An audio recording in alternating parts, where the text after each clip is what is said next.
बिस्मिल्लाहिर्रहमानिर्रहीम अस्सलाम वालेकुम। कहते हैं किसी के लिए कुआं मत खोदो, उसमें आप खुद भी गिर सकते हो। एक जमाना था जब जस्टिस काजी फायज ईसा ने उस वक्त के चीफ जस्टिस उमर अता बंदयाल को टफ टाइम देने के लिए हुकूमत के एक बनाए गए प्रैक्टिस एंड प्रोसीजर बिल के तहत अपने आप को मुख्तलिफ बेंचेस से अलग कर लिया था और वहां पे कमेटी के अंदर जाके फड्डा डालते थे। और अब वो कमेटी उनके लिए दर्द सर बन गई है। आज सुप्रीम कोर्ट ऑफ पाकिस्तान की प्रैक्टिस एंड प्रोसीजर जो कमेटी है उसके अंदर आज केसेस की जो फिक्सिंग है उस मामले के अंदर जजेस के माबैन इख्तलाफ हुआ है। बहुत बड़ी खबर है, उसकी तफसील आपके सामने रखनी है। दूसरी तरफ एक और बड़ी डेवलपमेंट है, लाहौर की चीफ जस्टिस आलिया नीलम के खिलाफ पाकिस्तान बार काउंसिल के जो वकला हैं वो मैदान में आए। एक पटिशन दायर की गई है, उनकी क्या इस्तदा है उस पर भी बात करेंगे।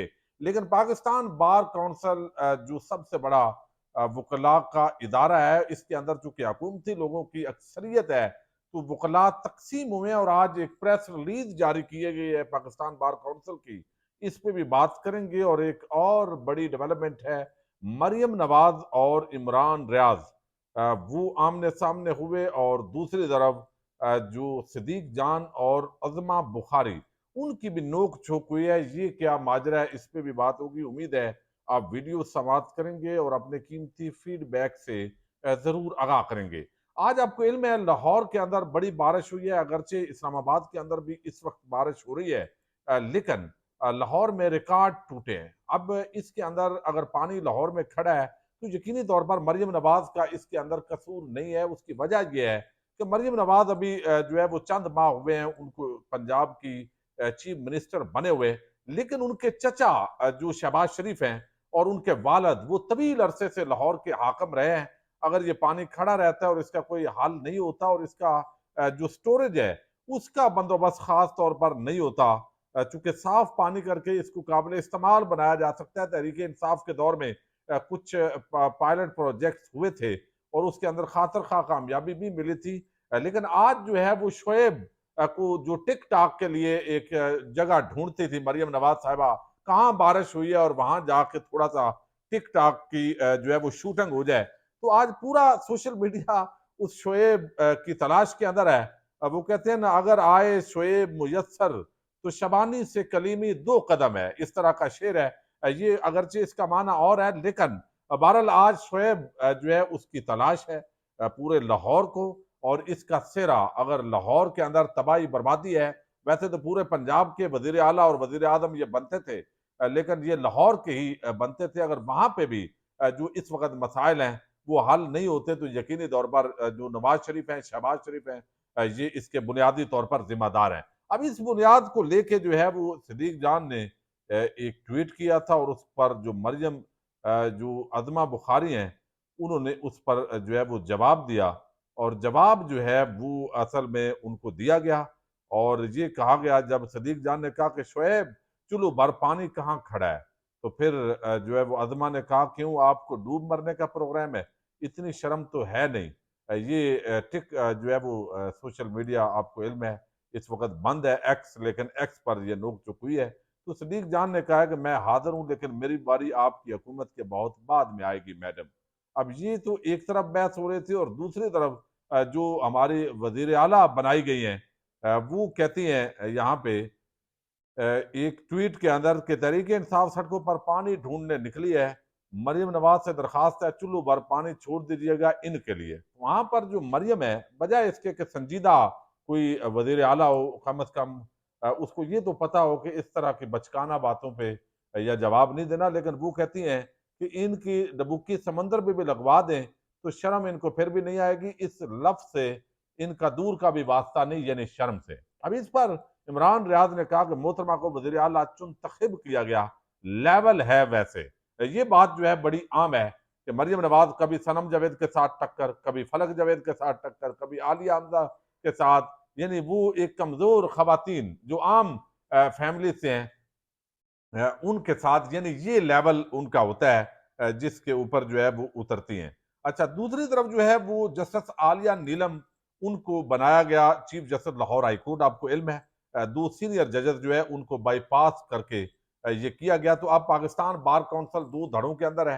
हुकूमत की चूंकि ये मुंतखब बॉडी नहीं होती, इनडायरेक्ट इसका इंतखाब होता है। कुछ मेंबरान डायरेक्ट वकला के जो नुमाइंदे होते हैं उनसे उनका वोट लिए जाते हैं। तो अटारनी जनरल के जो है वो उसके अंदर शिरकत की वजह से जो है वो ये इनकी अक्सरियत हो जाती है।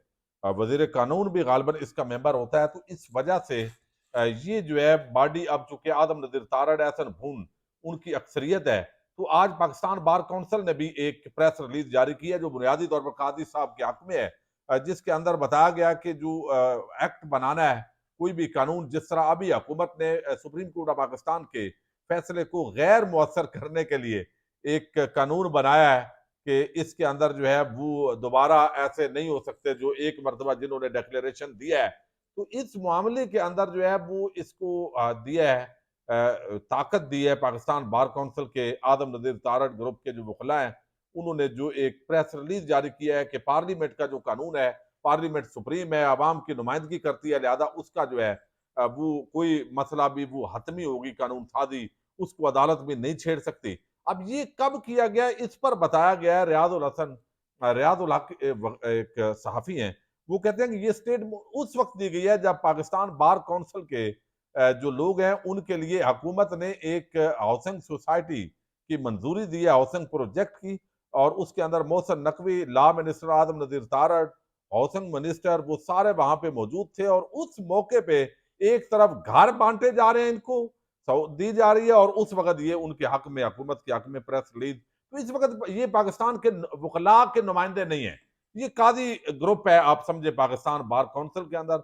या नून लीग ग्रुप इसको आप कह सकते हैं, जो इस वक्त बदकिस्मती से कभी होता था वकला की नुमाइंदगी, वो बड़ी असूली होती थी, लेकिन अब ये भी बहुत बड़ी सियासी हो गई है। लेकिन दूसरी तरफ जो दूसरा ग्रुप है, हामिद खान ग्रुप, उन्होंने ये दरखास्त दी है, चूंकि आइंदा आने वाले दिनों में ये तवक्को है कि जो जस्टिस आलिया नीलम है, वो भी शायद जो इलेक्शन कमीशन के ट्रिब्यूनल है उनसे इतफाक करके कुछ उनकी मदद कर दें, क्योंकि पुराना उनका जो ट्रैक रिकॉर्ड है वो इसी तरह का है। लेकिन अभी तक बहरहाल वो उन्होंने ऐसा कोई कदम नहीं उठाया, दो केसेस के अंदर वो खड़ी रही हैं।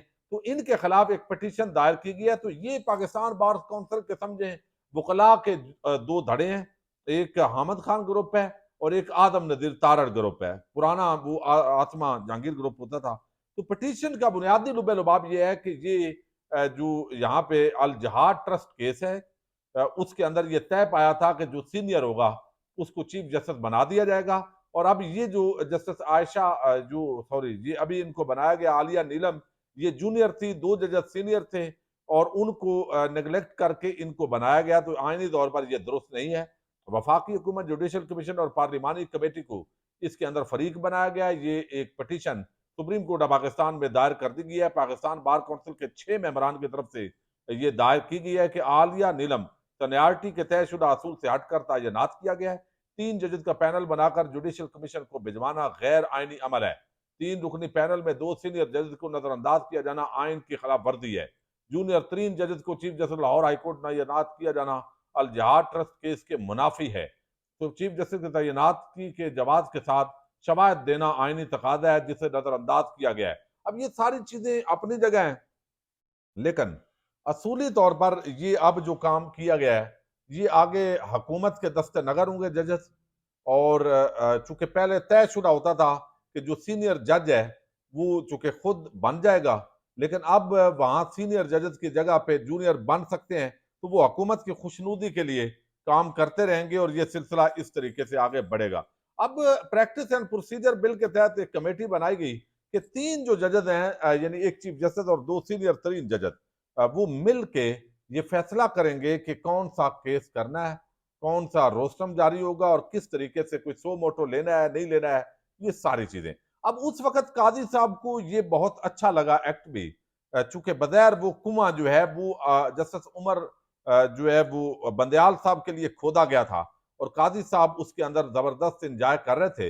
लेकिन अब ये उनके गले पड़ गया है, चूंकि चंद दिन पहले आपको इल्म है, हफ्ता डेढ़ पहले एक और ये प्रैक्टिस एंड प्रोसीजर बिल की जो कमेटी है, इसके तहत बनाई गई जजेस कमेटी, उस 3 रुकनी जजेस कमेटी को काजी साहब ने कहा जी फौरन हुकूमत का जो रिव्यू है वो लगाना चाहिए। तो इस 2 जजेस जस्टिस मुनीब अख्तर और जस्टिस मंसूर अली शाह उन्होंने कहा जी क्या इतनी क़यामत आ गई है, अभी तफसीली फैसला भी नहीं आया, आप चिल करें, छुट्टियों पे हैं, जजेस नॉर्मल लें। लेकिन काजी साहब जो है वो बदित थे, चूंकि काजी साहब की जो एक्सटेंशन है उसका वो जुड़ी हुई है इस पूरे मामले से। अगर ये रिव्यू होता है और उसके बाद हुकूमत को 2/3 अक्सरियत मिल जाती है, जो मौजूदा फार्म 47 वाली हुकूमत है, तो काजी साहब की एक्सटेंशन हो सकती है। चूंकि बराह रास्त कन्फ्लिक्ट ऑफ इंटरेस्ट है, तो इस बुनियाद पे कहा जाता है, वरना रूटीन के अंदर तो ऐसे सैकड़ों केसेस है, कम से कम दर्जन बड़े आम केसेस हैं जिनका ताल्लुक तहरीक इंसाफ से है। अरशद शरीफ का शहीद का केस अभी लगाया गया, आज इस कमेटी ने लगाया है।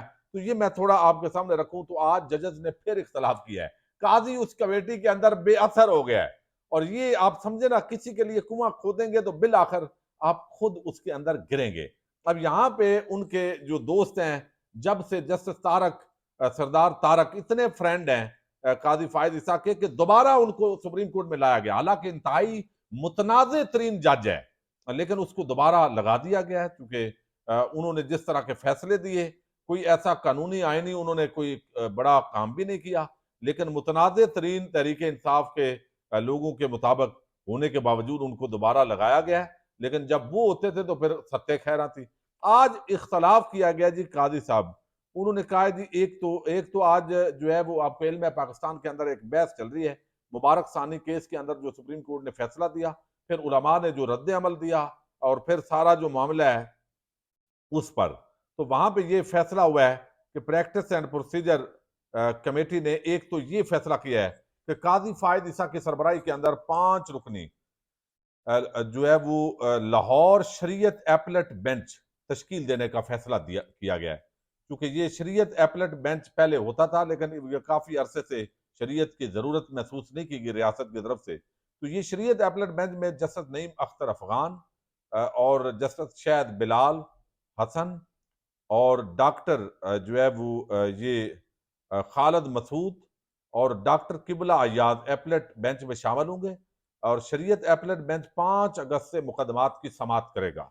अब ये एपलेट बेंच जो है बुनियादी तौर पर ये जो तनाज़ात हैं जो इस वक्त पेश हैं, और ख़ास तौर पे मरज़ाइयों के हवाले से जो मामलात होते हैं, और अभी मुबारक सानी केस, इन सारी चीज़ों का जो है वो ये मामला करेगा। इसके अंदर इस्लामी जो नजरियाती कौंसिल है वो मेंबरान भी लिए गए।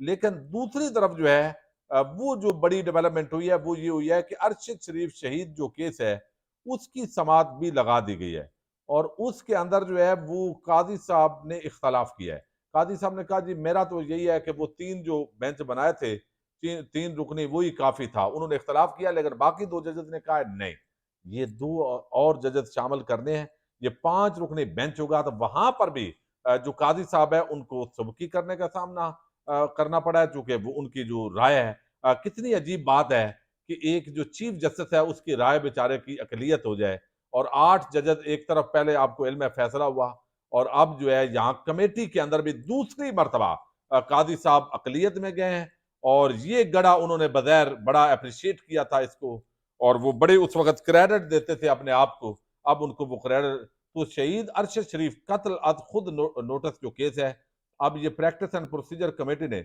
जस्टिस जमाल खान मंदोखेल की सरबराही में ये 5 रुकनी लार्जर बेंच तश्कील दी है। Justice Mohammad Ali Mazhar, justice Ayesha Malik, justice Hasan Rizvi और जस्टिस अतर मिनल्ला, ये इस बेंच में शामिल होंगे। अब मंदोखेल साहब तो काजी साहब के आप समझे हम ख्याल जज हैं, लेकिन दूसरे जो जजेस हैं वो एक को छोड़कर मेरा ख्याल है जो अक्सरियत है वो इंडिपेंडेंट कानून पसंद आइन पसंद जजेस की है। तो ये भी एक बड़ी डेवलपमेंट है, इसको बड़ा हैरानी समझी जाती है। तो ये आज दूसरी मर्तबा वो बड़ा धचका लगा है जो है वो इस तरीके से काजी साहब को। तो इससे अंदाजा होता है कि अगर एक तरफ प्रेशर डाला जा रहा है पार्लियामेंट के अंदर कानून साजी के जरिए जजेस को अकलियत में बदलने के लिए, और कौन कानून साजी कर रहे हैं, जो ऑलरेडी 25 सीटें लेके वजीर आजम जिनको बनाया हुआ है, और जिन पर सबसे बड़ा जो इल्जाम ही ये है कि ये नुमाइंदा पार्लियामेंट नहीं है। तो ये एक बहरहाल एक टसल जंग बगैर जारी है। लेकिन काजी साहब को आज फिर जस्टिस मुनीब अख्तर और जस्टिस मंसूर अली शाह ने बड़ी टक्कर दी है। अगर वो टक्कर देते रहे इसी तरह, तो फिर बहुत सारे जो एजेंडा है वो खराब भी हो सकता है। पाकिस्तान जिंदाबाद, पाक फौज पाइंदाबाद।